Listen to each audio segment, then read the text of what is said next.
So, I've said this a lot of times before, but the Brexiteers are banking on Empire 2.0, or now as they're calling it, Commonwealth 2.0. But here's a very interesting interview from the director of the Institute of Commonwealth Studies. And basically, he sums it up quite brutally. If you're banking on the Commonwealth to try and boost global Britain, it's not. It's an absolute joke. So this comes from the long read from this. I'll post the full thing, but we're starting about halfway through. But needless to say, this is the first part is basically how he actually got his position. You know, it's not what we're interested in, but we are interested in this. So, in the weeks after Britain voted for Brexit, I tried to come to terms with what seemed to me to be an unimagined disaster. There was always my sympathetic friends on the hand who seemed to make matters worse. "You're at the centre of things now," they said. "You must be very busy." Apparently, the Commonwealth is the way of the future. To which, as the director of the Institute of Commonwealth Studies, my response was, if the Commonwealth is the future, then we're even in more trouble than I thought. Despite the Leave campaign's best efforts to turn the Commonwealth into the symbol of Britain's ability to stand on the international stage independently of the EU, its power and influence has long been on the wane. Just a year before the Brexit referendum, the party manifestos for the UK general election reflected the Commonwealth's diminished importance.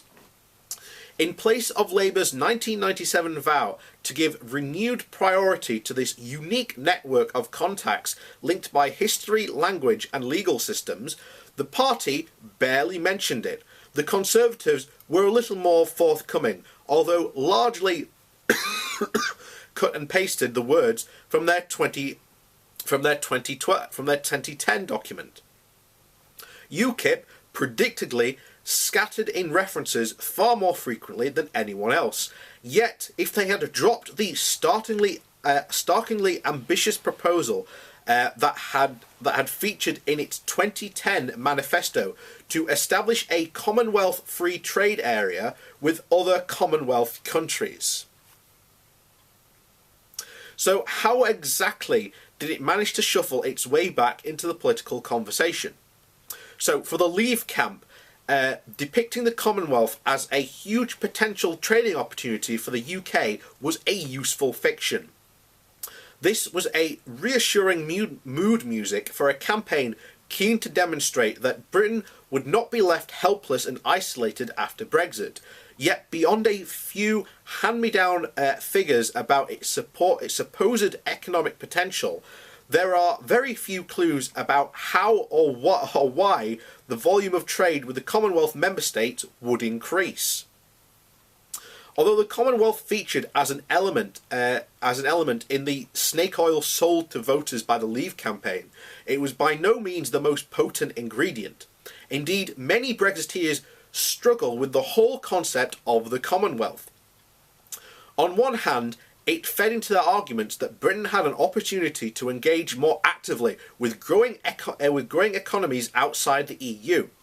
But it also sat uneasily with a campaign that had focused sharply on one issue: immigration. Once the result was announced, some of Britain's most prominent Commonwealth enthusiasts began to celebrate.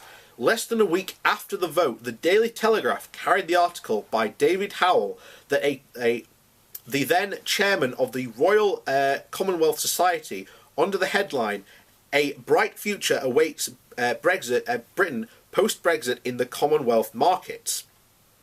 It rehashed a series of arguments that had been routinely trotted out for 2 decades, including the idea of a Commonwealth advantage in terms of ease and the cost of trade, and the notion that the world's future growth areas would be outside the EU is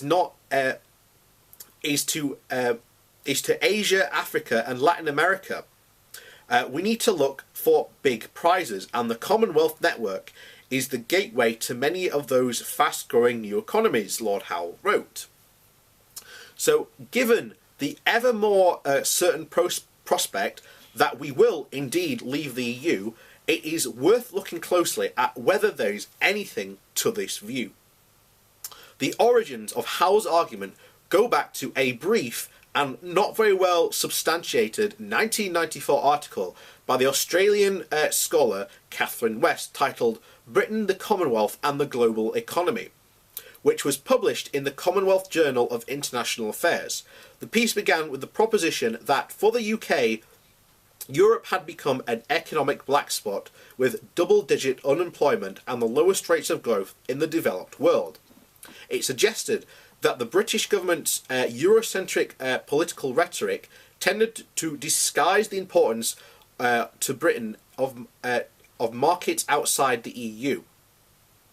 West then moved to note the spectacular economic growth of the Asian markets, suggesting again that the monopic concentration on Europe as part of the British policymakers was an impediment to the exploration of these new markets. Tony Blair's New Labour government, which took office in May 1997, initially seemed keen to run with this idea. The UK was about to host a Commonwealth Heads of Government meeting for the first time in 20 years, and the idea of the Commonwealth as an institution to promote British trade seemed a useful way of fitting this rather than creaking institution into New Labour's modernising agenda. So, with this new commercially minded love affair between the Blair government and the Commonwealth was, however, fairly short-lived. In short, Blair himself seemed disillusioned from virtually his first sign of the Commonwealth in action, irritated by the drawn-out and inconclusive nature of the Edinburgh Commonwealth Heads of Government meeting, and in the long term, and particularly after 9/11, Blair's attention focused on Anglo-American relations and the Middle East. Nevertheless, it was clear that promoting the notion of the Commonwealth as an underutilised business asset was a way of persuading the British government to take it seriously. During the next 2 decades, bodies such as the Royal Commonwealth Society, the Commonwealth Business Council, and the Commonwealth Secretariat pushed the idea vigorously, in particular suggesting that there was a Commonwealth effect that rendered the interior Commonwealth trade cheaper and easier, an idea that can be traced directly back to West's 1994 article. In 2015, the Commonwealth Secretariat published a report that claimed to prove the existence of this Commonwealth effect, with the data that had been purported to show that trade in goods and services between Commonwealth nations had been growing at almost 10% a year for 2 decades and would exceed $1 trillion by 2020. The report also claimed that when bilateral partners are both Commonwealth members, they trade on average 20% more, and that compared with other country pairs, the bilateral trade costs for Commonwealth partners are on average 19% lower. These figures are now regularly rehashed by the Commonwealth gatherings, but there has been little to no objective analysis of this report, as we might be well cautious into reading too much into them first. But first, as the study notes, there is a wide variations in the extent to which individual Commonwealth countries trade with each other. For some, the proportion is relatively low. The UK and Canada are mentioned in this context, as countries positioned close to large non-Commonwealth markets. By contrast, there are other member states, including Singapore and Malaysia. They enjoy greater geographical proximity to major Commonwealth trading partners and also constitute a higher proportion of inter-Commonwealth trade.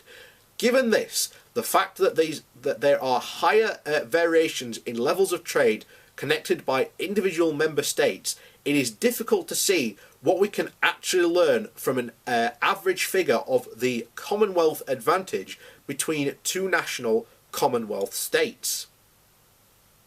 But the fact is, in 2015, about 44% of the UK's goods and services went to the EU. By contrast, the entire rest of the Commonwealth received 9% of UK exports. This is because inter-Commonwealth trade figures have been shaped more by a mixed bag of hard economic reality and a historical accident by more by than any so-called Commonwealth effect. From the mid-1950s to the late 80s, there was a fairly steady reduction in the proportion of total British exports and imports flowing to and from the Commonwealth. This was due to the revival of the economies of Western Europe, which had been greatly devastated by the Second World War on one hand, and the 1948 General Agreement on Tariffs and Trade, the predecessor to the World Trade Organization. On the other, which had begun to upwind the UK's preferential trading agreements with its remaining colonies and with the Commonwealth. It was worth nothing. It is worth noting too that in the long run-up to the referendum, Commonwealth member states were virtually as one in wishing that Britain to remain part of the EU. Behind this uncharacteristic outbreak of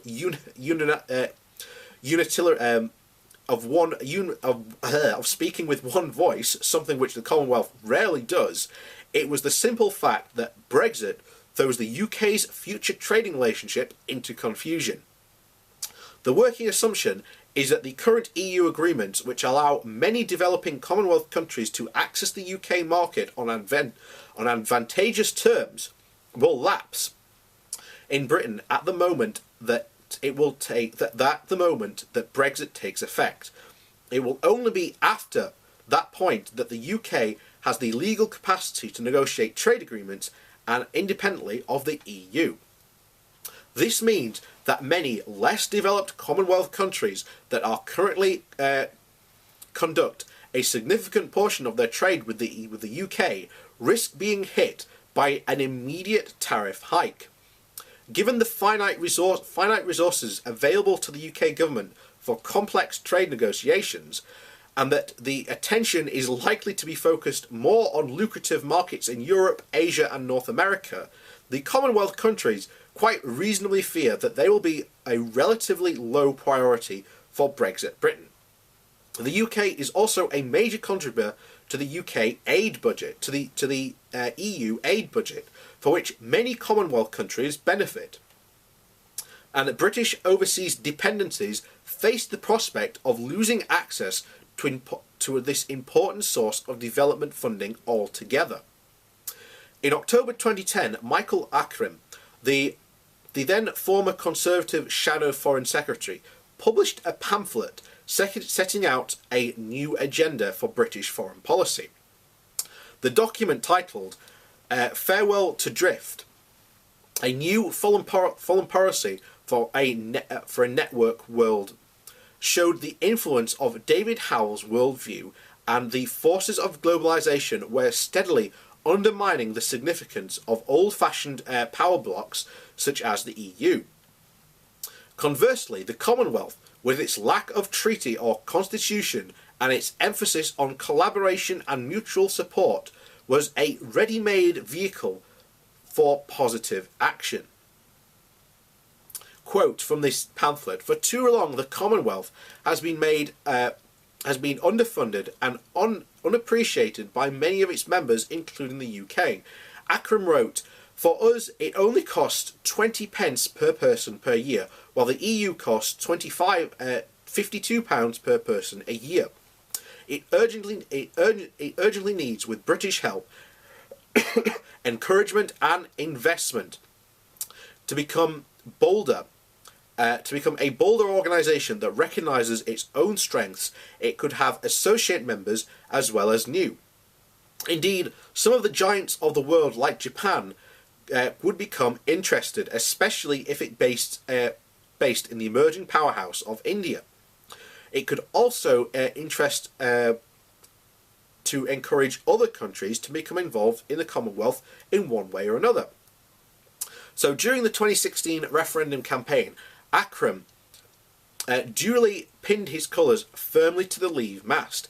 His economic nicely encapsulated many elements of the British myth of the Commonwealth, and this includes the tensions between wishing to use the organisation more effectively and disavowing any wish to lead it.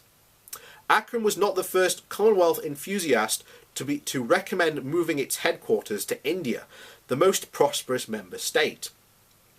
But more than 7 years since the publication of the pamphlet, the prospect is no less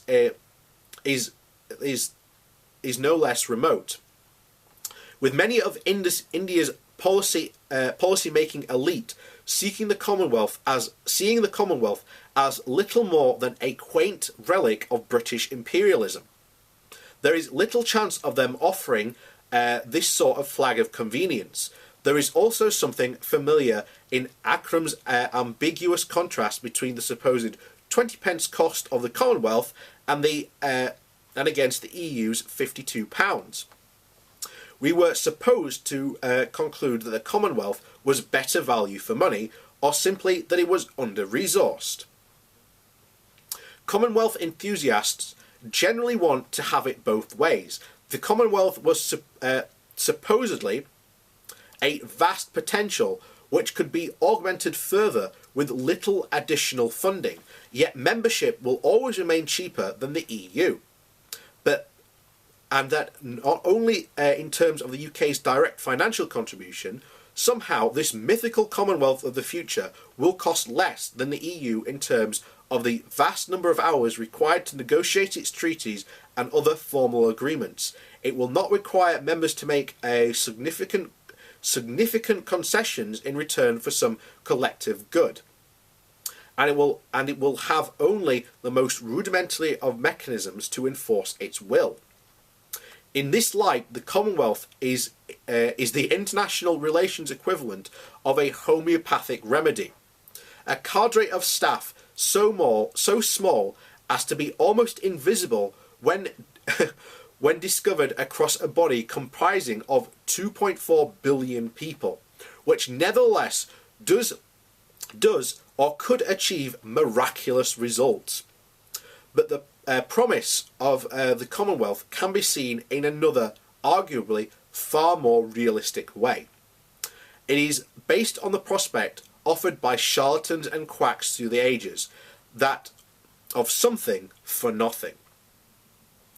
In the decades since the end of the Second World War, the process of devising and agreeing mechanisms for the European cooperation has indeed been time-consuming and expensive. But it has resulted in a series of concrete achievements, above all the creation of the world's largest free trading bloc. Decisions made at the EU level affect the texture of the daily life of its member states in a way that the Commonwealth's pronouncements do not. As a result, any contemporary survey of the international relations since 1945 is likely to devote considerable space to the EU and little to none to the Commonwealth. Frankly, the EU matters in a way that the Commonwealth does not. This has long been apparent to those in the UK government who engage directly with the Commonwealth, and far less obvious, however, to the vast majority of people in the UK who know the organisation largely through high-profile events such as the Commonwealth Games. And although the annual round robin delivered in the Queen's speech, it is at this level that is this specific British context. that the myth of the Commonwealth is arguably the most dangerous. It encourages perceptions of a world of the organisation as some sort of genuine global network with the UK at its centre and the other members ready to fall in line and embrace the prodigal motherland whenever Britain finally decides that it is time to resume a guiding role. It was this combination of a widespread unfamiliarity with how the modern Commonwealth actually functions and a lingering sense that it is in some way a special asset to the UK that allowed it in the Leave camp to present it in the 2016 referendum campaign as a direct alternative to the EU. This was despite the fact that the vast majority of Commonwealth members, and indeed the Secretary-General, emphasised that membership of both organisations was not wholly compatible but also mutually beneficial. The referendum result marked the point when the Commonwealth simply ceased to be a simple puzzle in Whitehall. An itch the civil service didn't know how or quite where to scratch. And it became the contributing factor in arguably Britain's greatest political disaster since the end of the Second World War. What then should be the basis of the UK's future relationship with the Commonwealth? It could be argued that the referendum result has already obtained that this relationship will be an ever closer one, but I doubt that. Brexit is unlikely to enhance British trade with the Commonwealth countries. Indeed, in the short term, it might actually reduce it, as the UK struggles to replicate deals already in place under its EU membership. There may be closer trading and diplomatic relations with Australia and New Zealand, which represent the acceptable face of the organisation, but to those Leave supporters who continue to regard the citizens of the national Commonwealth as kith and kin. But when it comes to the genuinely vast potential of the Indian market, the UK government is driven by the anti-immigration agenda of Vote Leave. It is unlikely to make great strides in that direction. For example, India seems likely to want a relaxation of visa restrictions on its nationals in return for trade liberalisation. Certainly, the issue of immigration overshadowed Theresa May's visit there in November in 2016, leading to the accusations that the UK wanted India's business but not its people. And whatever the future holds, invoking the name of the Commonwealth is unlikely to oil the wheels of any trade deal. As at the Commonwealth Summit approaches in London, get ready to hear about the long list of good causes from ending war and poverty to tackling climate change, and from spreading democracy to promoting gender equality that the organisation's champions. All this is indeed laudable, but given the Commonwealth's record in recent years, one would need a great deal of faith and remarkably a short memory to believe that the organisation really can make a significant contribution in any of these areas. What is surely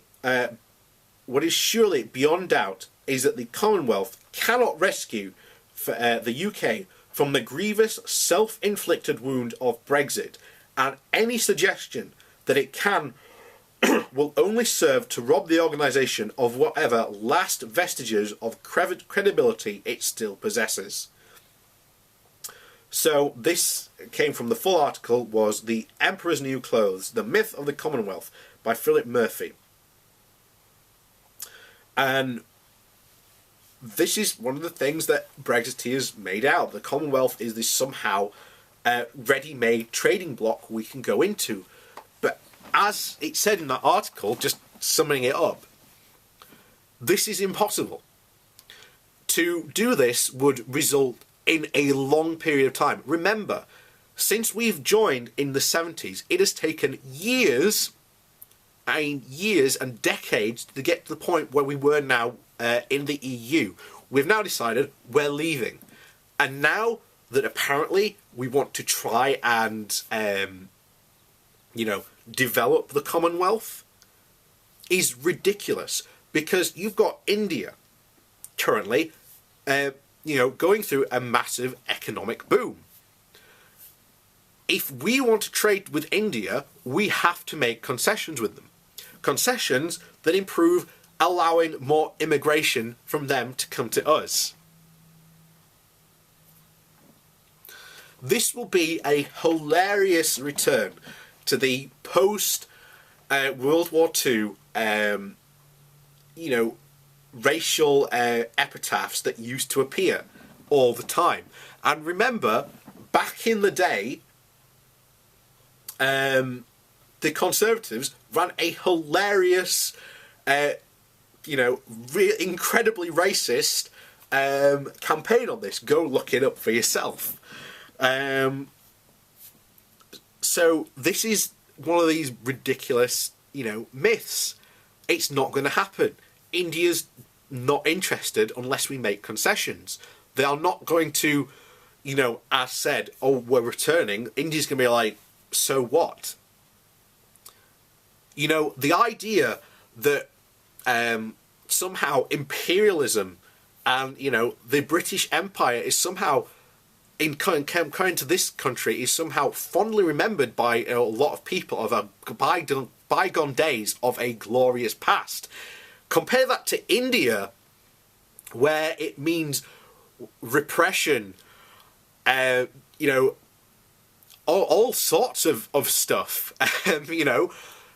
Don't think that they're going to think favourably of, rejoining this. The Commonwealth has for years been an incredibly toothless organisation that has just been a symbol.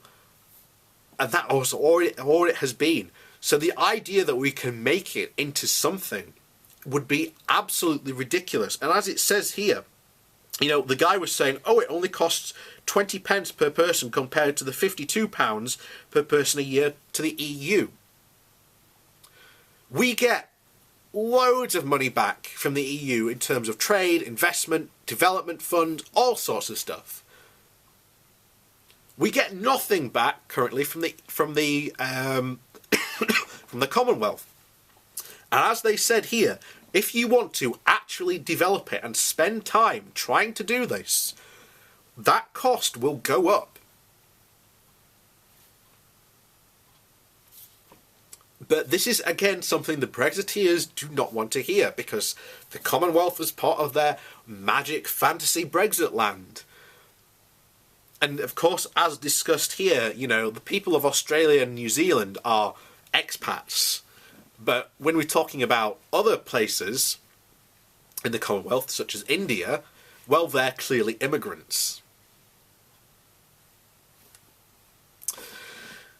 So, yeah, the Commonwealth, it trying to replace the EU or make up for the gap in trade is an absolute joke. And this guy puts it incredibly succinctly, and I'm sorry for it being a long video, but sometimes to discuss these important things, it takes some time.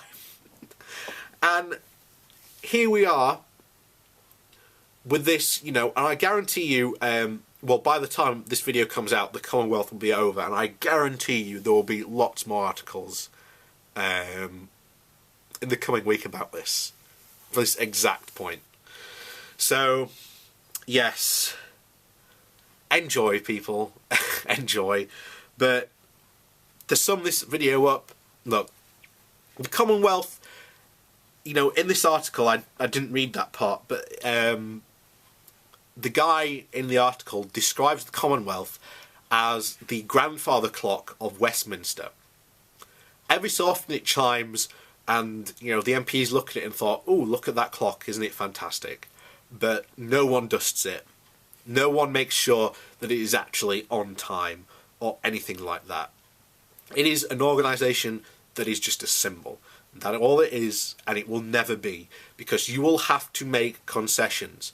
This idea of being able, as UKIP once said but now have dropped, to create a free Commonwealth trading area would take years of negotiations to try and establish. You know, we already had and done these organisations. The EU, it's not perfect. No one will ever claim that the EU as it is now is perfect. But what we should have done is stayed and try and reform it. Try and make it better. You know, try and make it more democratic, even though it's arguably more democratic than the UK Parliament currently is. But that's another story. So yeah, this is what we are stuck with now. People living in a fantasy land where they think that the Commonwealth will come and save us and that the Empire is going to magically restart. Don't be fooled, people. Just don't be fooled.